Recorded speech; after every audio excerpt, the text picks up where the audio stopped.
Good morning, students. Yesterday we have learned motion, motion of an object. If the position of an object is changing with respect to its surroundings, then it is said to be in motion. Also, we learn examples of motion. Then we learn distance. Distance is the length of the actual path traveled by an object in motion while going from one point to another. And displacement. Displacement is the minimum distance between the starting and finishing points. And last, we learn definition of velocity. The distance traveled in a particular direction by an object in unit time is called its velocity. And we learn vectors and scalar quantities. Which of the quantities distance, speed, velocity, time and displacement are scalar and which are vectors. Then next, the displacement that occurs in unit time is called velocity. एकक कालावधीत होणाऱ्या विस्थापनाला काय म्हणतात? वेग म्हणतात. Generally, a unit time can be 1 second, 1 minute or 1 hour, and the large units is used as 1 month or 1 year, can also be used as a unit of time. Then unit of velocity and unit of speed and displacement. The units of speed and velocity are the same. The units of speed and velocity are the same. म्हणजे बघा, चाल आणि वेग यांची एकके सारखीच असतात. In the SI system,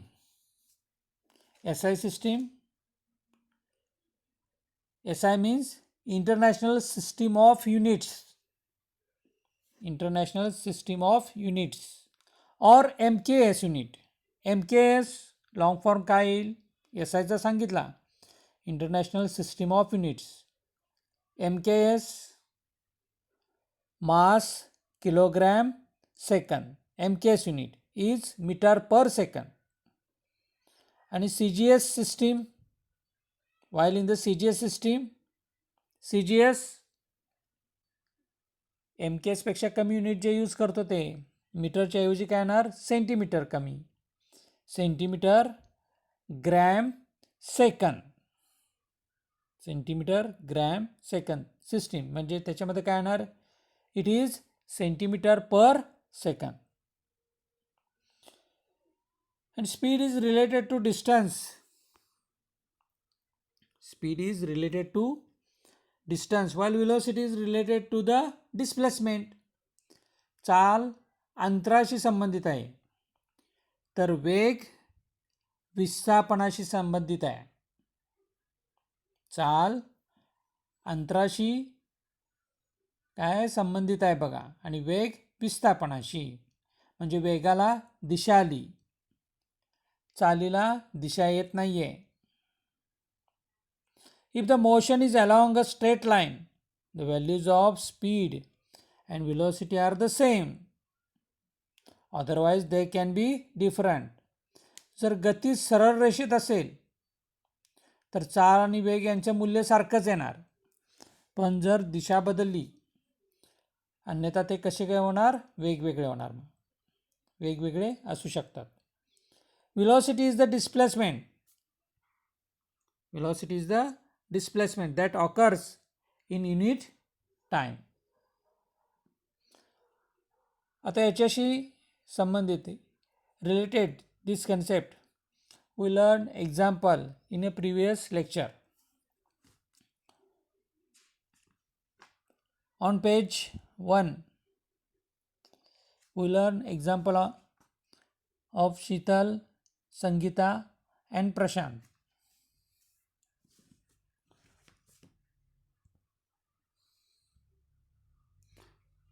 आपण हे उदाहरण कालच पाहिलेलं आहे बघा. याच्यामध्ये मी पुन्हा वाचून दाखवतो बघा उदाहरण कसं आहे. The straight line distance between the house of Sheetal and Sangeeta is 500 meter and that between Sangeeta's house and school is 1200 meter.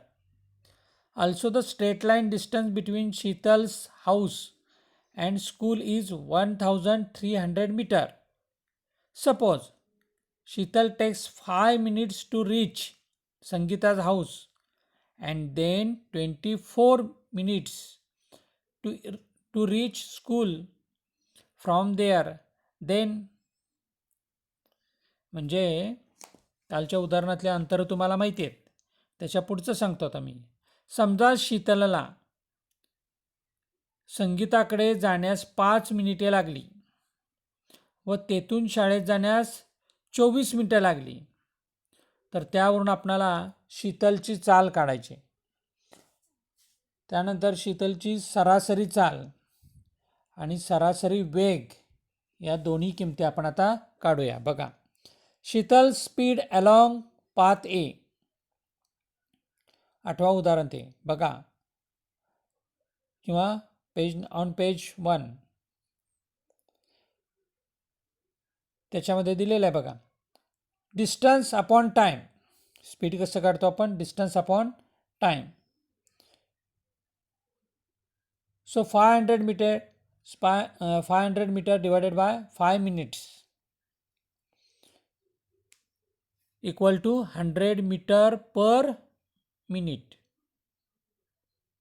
100 metre per minute. Then Sheetal speed along path B, distance upon time 1200 meter divided by 24 minute is equal to 50 meter per minute. म्हणजे 1200 भागिले 24 ने भाग गेला किती आलं? तर 50 metre दर minute आला. मराठीत दर, इंग्रजीत per, PR. 50 metre per minute. Then Sheetal's average speed means total distance divided by total time. 500 meter plus 1200 meter is equal to 1700 meter divided by 5 minutes plus 24 minutes means 29 minutes. So 1700 meter divided by 29 minute is equal to 58.6 meter per minute. And Sheetal's velocity is equal to distance upon time. विस्थापन छेद वेळ.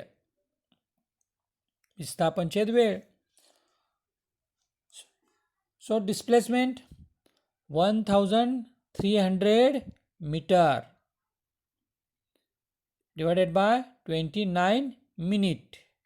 So Sheetal's velocity is equal to 44.83 meter per minute.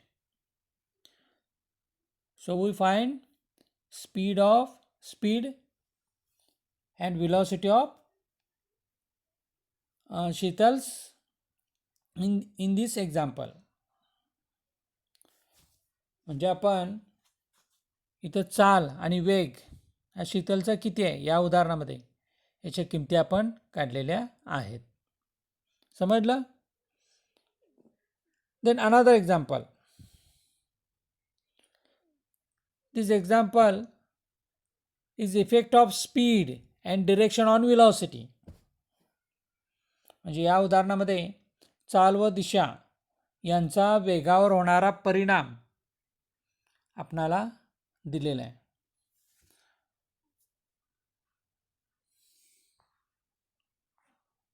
Observe given figure 1.3 and read these given questions. Sachin is traveling on a motorbike. Explain what will happen in the following events during Sachin's ride. म्हणजे सचिन मोटरसायकलने प्रवास करतोय बघा, आणि प्रवासादरम्यान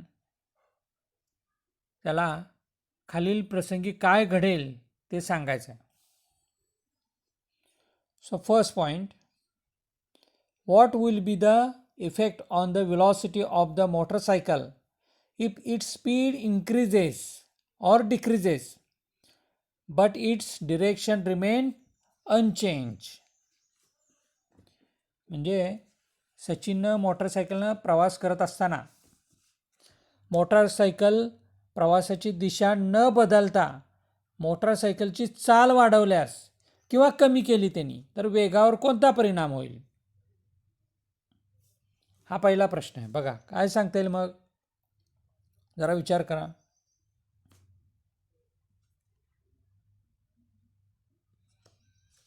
The velocity of the motorcycle will increase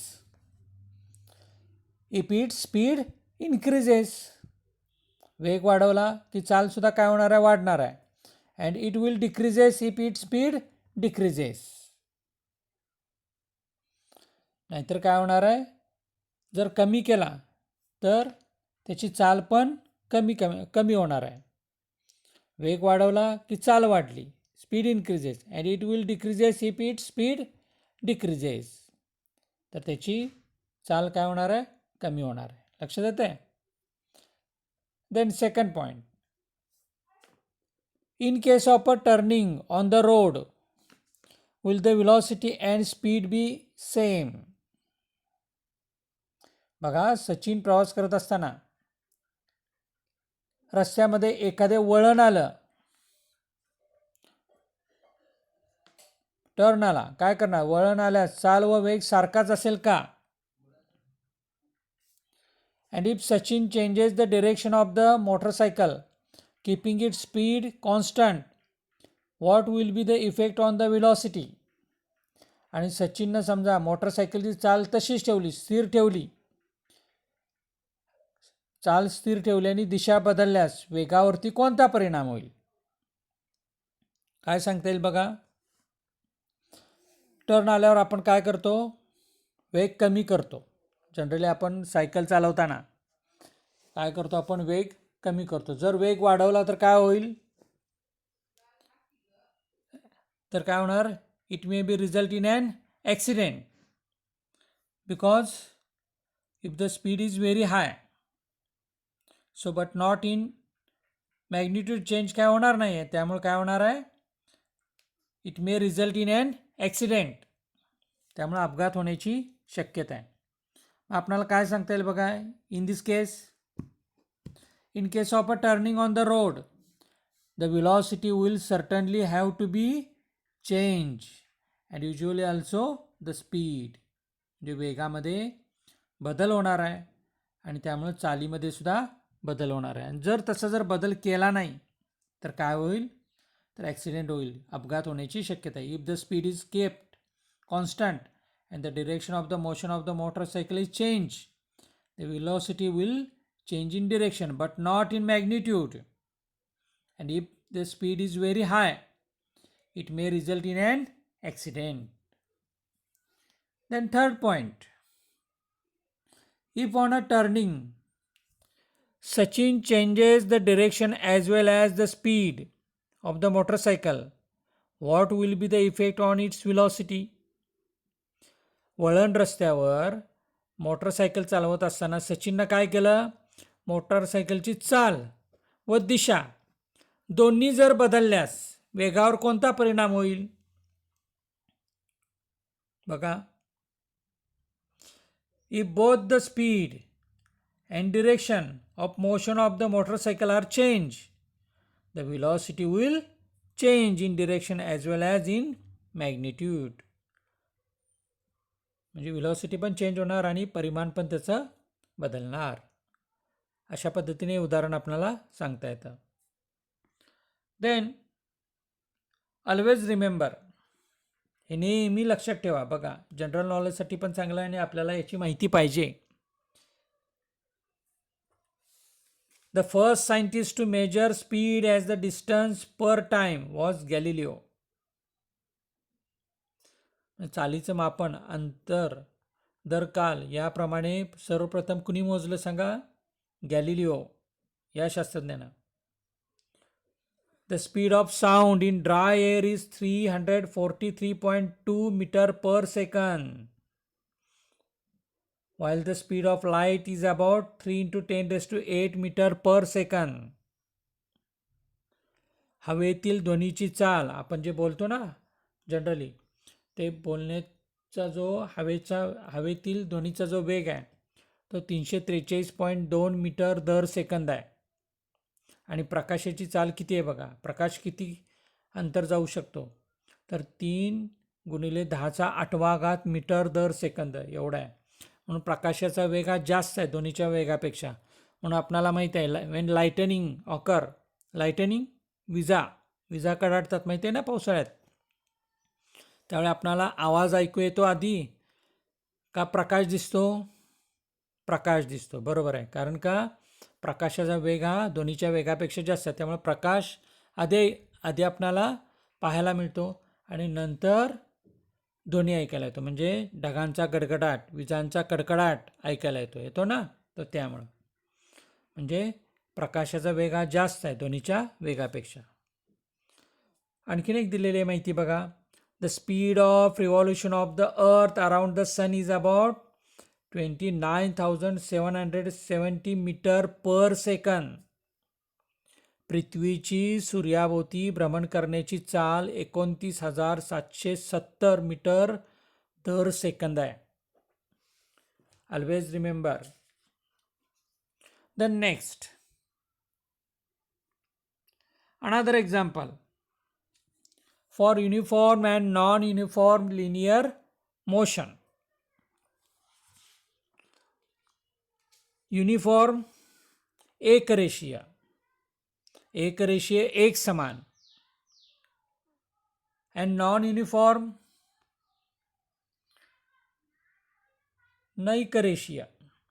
नैक समान म्हणतो आपण, नैक समान. In this example, Amar, Akbar and Anthony are traveling in different cars with different velocities. The distance covered by them during different time intervals are given in the following table. म्हणजे अमर, अकबर आणि Anthony त्यांच्या स्वतःच्या गाडीनं वेगवेगळ्या वेगानं प्रवास करतात बघा, आणि त्यांनी वेगवेगळ्या कालावधीत कापलेले अंतर आपणाला या चार्टमध्ये म्हणजे सारणीमध्ये दिलेले टेबलमध्ये बघा एकदा. Time in the clock 5 to 8, 5 ते 8पर्यंत दिलेले आहेत. आफ्टर ईच 30 मिनिट्स, प्रत्येक 30 मिनिटांनी त्यांचं डिस्टन्स दिलेलं आहे किलोमीटरमध्ये, distance measured in kilometre. After each 30 minute, distance covered by Amar in kilometer, then distance covered by Akbar in kilometer, and distance covered by Anthony in kilometer. पहिलं उदाहरण. Then solve these questions. Use your brain power. First question, what is the time interval between the noting of distances made by Amar, Akbar and Anthony. अमर, अकबर आणि Anthony यांनी प्रवास करत असताना जी अंतर आहेत म्हणजे त्यांची अंतरांची नोंद कालावधीमध्ये कालावधीमध्ये किती आहे बघा बरं. आत्ताच मी सांगितलं उदाहरणाच्या सुरुवातीलाच. टाइम इंटरवल किती आहे बघा. टाइम इंटरवल किती दिलेला आहे.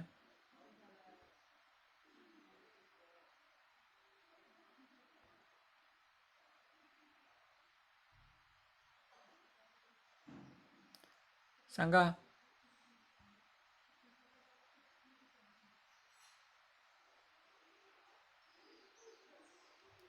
30 minutes. Correct. The next question.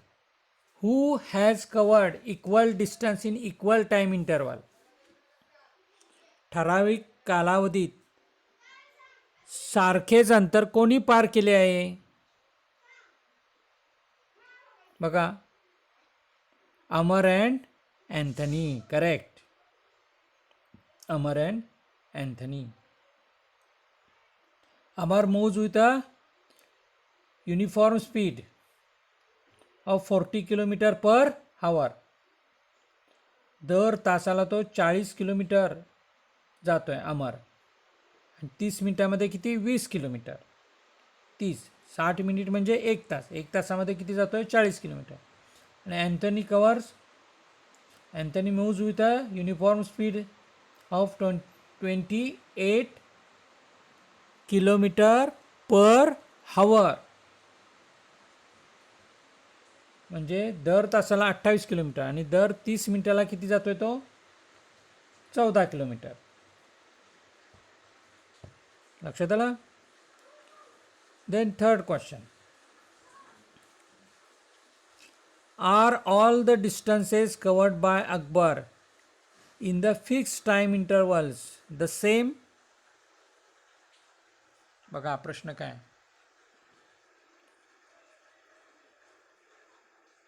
अकबरने ठराविक कालावधीत कापलेले अंतर सारखेच आहे का. No. Akbar moves with a non uniform speed. बघा अकबरने कापलेलं अंतर हे नैक समान गतीमध्ये आहे. बघा आहे ना. पहिल्या 30 मिनिटामध्ये तो 18 किलोमीटर जातो. Then next 30 minutes cover again 18 kilometres. And then next 30 minutes its speed decreases. म्हणजे त्याची गती कमी कमी होत गेलेली आहे. त्याची चाल कमी होत गेलेली आहे. त्यामुळे अंतर काय झालं कमी जास्त इरेग्युलर आहे. So Akbar moves with a non-uniform speed. And then fourth question. Considering the distance covered by Amar, Akbar, Anthony in fixed time intervals, what can you say about their speeds? सांगा. अमर, अकबर आणि Anthony यांनी ठराविक कालावधीत कापलेल्या अंतराचा विचार करता त्यांच्या चाली कशा आहेत सांगा. आता आपण बघितलंच. सांगा. Amar moves with a uniform speed of 40 kilometre per hour. Anthony moves with a uniform speed of 28 kilometre per hour. And Akbar moves with a non uniform speed. लक्षात आलं. यावरून आपण काय सांगतो. If an object covers equal distances in equal time intervals, it is said to be moving with uniform speed. जर वस्तू समान कालावधीत समान अंतर कापत असेल तर तिच्या गतीला काय म्हणणार एकसमान गती म्हणतात. Object covers equal distances in equal time intervals. समान कालावधीत समान अंतर जर कापत असेल पार करत असेल तर त्याला काय म्हणणार एकसमान गती uniform speed. If an object covers unequal distances in equal time intervals, it is said to be moving with non-uniform speed. Otherwise दिलेलं आहे म्हणजेच युनिफॉर्मच्या. जर वस्तू समान कालावधीत असमान अंतर कापत असेल, असमान जर अंतर कापत असेल तर तिच्या गतीला काय म्हणणार? नैक समान गती म्हणतो. म्हणजे आता आपण उदाहरण जे बघितलं कोणतं? Akbar moves with a non uniform speed. And another example, the motion of a vehicle being driven through heavy traffic. तुम्हाला चांगलं हे उदाहरण माहिती आहे, गर्दीच्या रस्त्यावरून वाहनांची किंवा सायकल चालवतानाची जी आपली कसरत होते ना, ती गती बघितली तुम्ही, कमी जास्त करावं लागतं सिग्नलच्या वेळी वगैरे, आहे ना, ती नॉन युनिफॉर्म. लक्षात आलं? आता उद्याला आपण ॲक्सलरेशन, त्वरण, याची माहिती घेणार आहे. So question for you. First question, what is velocity? What is velocity? Question mark. State its SI and CGS units. SI means MKS. SI and CGS units. Another question, what is meant by? Next question, what is meant by? First, uniform motion.